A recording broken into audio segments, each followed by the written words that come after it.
Jadi memang kalau politik ya saya belajar dari Pak Jokowi. Nggak usah malu-malu lah, ya kan.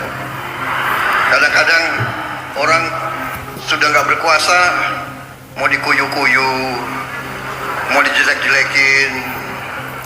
Jangan. Kita hormati semua. Hormati semua. Ada yang sekarang mau misah-misahkan saya sama Pak Jokowi gitu. Lucu juga. Untuk bahan ketawa boleh. Jangan. Kita jangan ikut. Assalamualaikum warahmatullahi wabarakatuh. Saudaraku yang saya cintai, saya banggakan, itu tadi pidato Pak Prabowo ya, petikannya ya, dari banyak hal yang disampaikan oleh Pak Presiden saat menghadiri acara Kongres Nasional Muslimat Nahdlatul Ulama di Surabaya kemarin hari Senin tanggal 10 Februari. Jadi di sini tegas sekali Pak Prabowo, Presiden kita, menegaskan jangan ikut-ikutan terhadap kelompok yang terus-terusan menghujat, membenci Pak Jokowi. Ya, kalau kita perhatikan memang luar biasa sampai detik ini.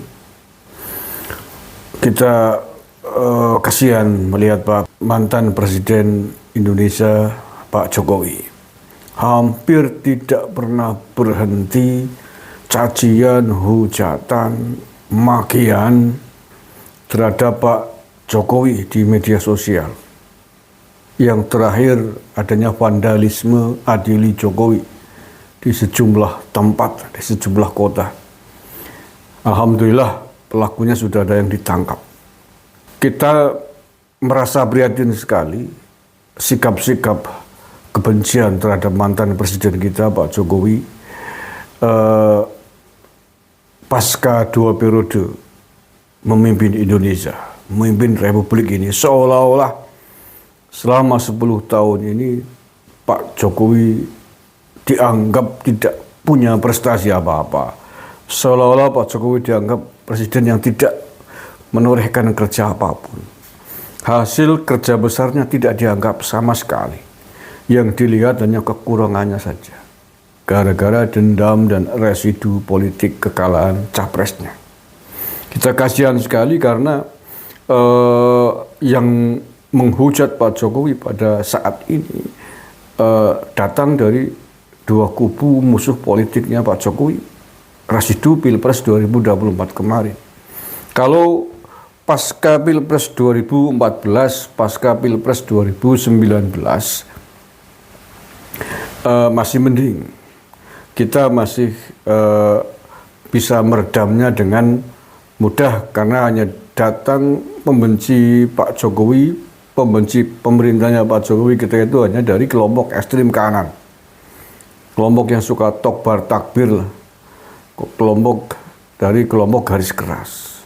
Nah, tetapi kali ini pasca Pilpres 2024, pembenci Pak Jokowi yang memusuhi Pak Jokowi setiap saat, setiap hari, bukan hanya dari kelompok ekstrim kanan, tapi dari kelompok ekstrim kiri, kelompok ekstrim merah, yang sebelumnya adalah pendukung fanatiknya Pak Jokowi.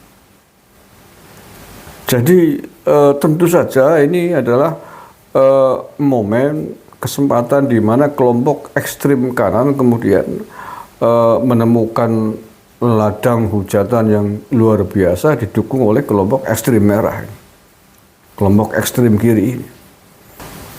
Kalau menurut saya sebenarnya sih ya, yang Pilpres kan sudah selesai. Pilpres 2024 sudah selesai. Kalau perlawanan kepada Pak Jokowi dalam konteks menjelang Pilpres 2024 kemarin, oke lah, kita masih bisa terima. Politik yang biasanya memang begitu, dicari-cari kesalahan untuk menjatuhkan lawan politiknya. Tapi ini sudah selesai. Sudah selesai. Presiden sudah dilantik, Pak Prabowo sudah dilantik. Oh, masih terus-terusan. Masih terus-terusan menghujat, membenci, mencaci maki, seolah-olah Pak Jokowi dianggap tidak ada harganya sama sekali. Seolah-olah apa yang pernah ditorehkan oleh Pak Jokowi selama 10 tahun memimpin negara ini seolah-olah tidak berharga, tidak ada harganya sama sekali. Apa kita ingin negara ini kemudian chaos, negara ini perang saudara sebagaimana di negara-negara lain akibat rakyatnya terus-terusan diprovokasi, membenci kepala negaranya, membenci mantan pemimpinnya. Kalau sampai terjadi chaos, siapa yang bertanggung jawab coba? Siapa yang akan merasakan akibatnya? Kita semuanya kan.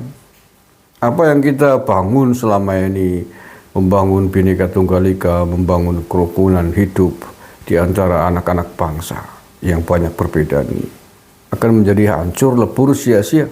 Seandainya terjadi pecah saudara aja gara-gara kekecewaan, sakit hati politik yang tidak tersembuhkan. Bukankah masih ada kesempatan Pilpres 2029 nanti? Silakan dibangun, silakan dipromosikan sejak sekarang pun nggak apa-apa. Tetapi tidak harus dengan cara mencaci maki Pak Jokowi dalam konteks sebagai mantan pemimpin kita, mantan presiden kita. Karena berbahaya sekali.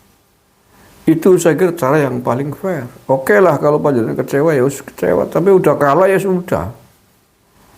Ya kalau kita perhatikan kan kebencian, permusuhan dari Pak Jokowi ini kan datang dari dua kubu rival politiknya yang kalah. Dari kelompok pendukungnya Anies dan kelompok pendukungnya Ganjar.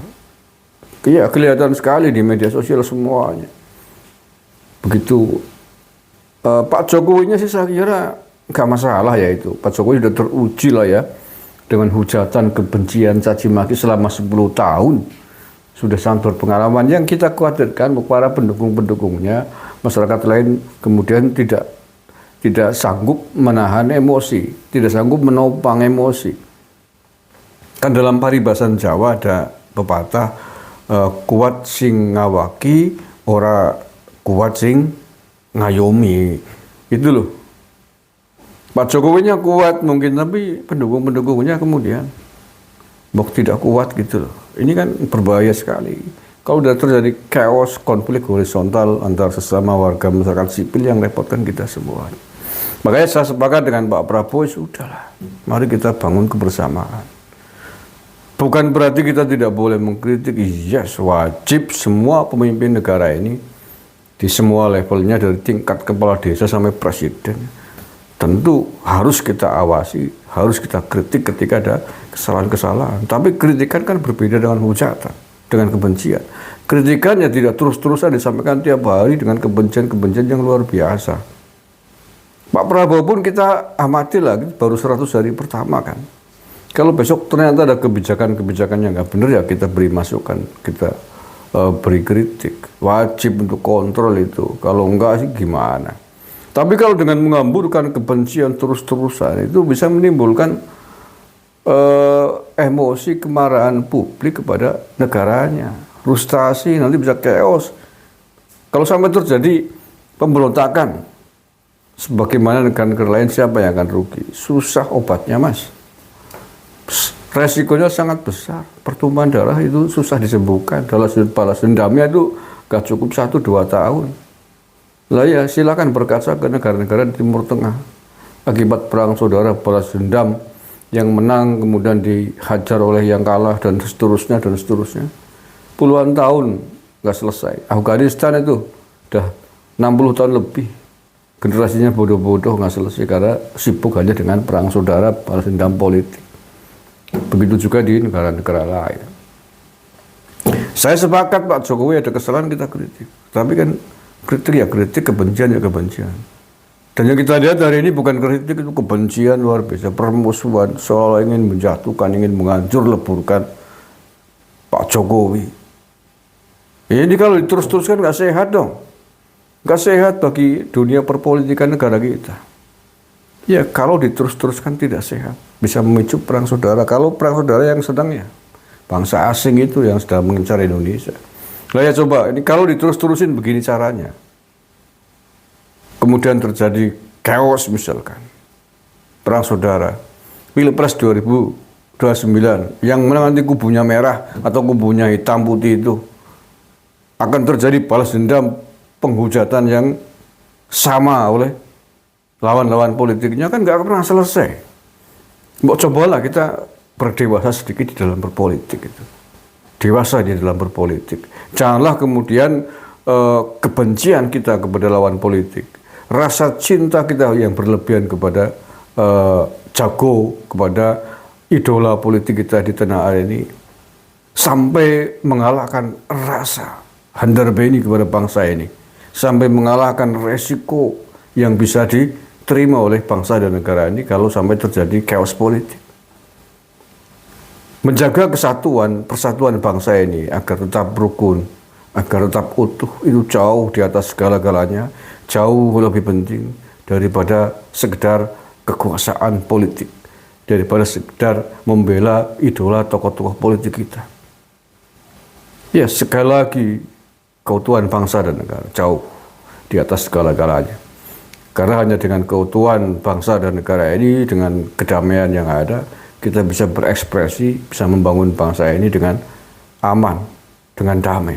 Tapi ketika hancur negara ini, apa yang akan bisa kita lakukan? Termasuk Anda tokoh-tokoh politik dan para pendukung-pendukungnya, apa yang Anda bisa lakukan dalam konteks negara hancur? Nggak ada yang bisa dilakukan. Karena hancur. Maka sekali lagi, saya mencoba untuk menyadarkan saya sendiri dan panjenengan semua yang terus-terusan masih menghujat Pak Jokowi. Cobalah tatap dampak akibat yang bisa ditimbulkan dari permusuhan dan kebencian dendam politik Anda kepada Pak Jokowi kalau sampai terjadi perang, saudara. Coba pikirkan itu, renungkan itu. Keutuhan bangsa dan negara jauh lebih penting dari segala-galanya, termasuk dari sekedar jabatan politik di tanah air ini. Terima kasih. Assalamualaikum warahmatullahi wabarakatuh.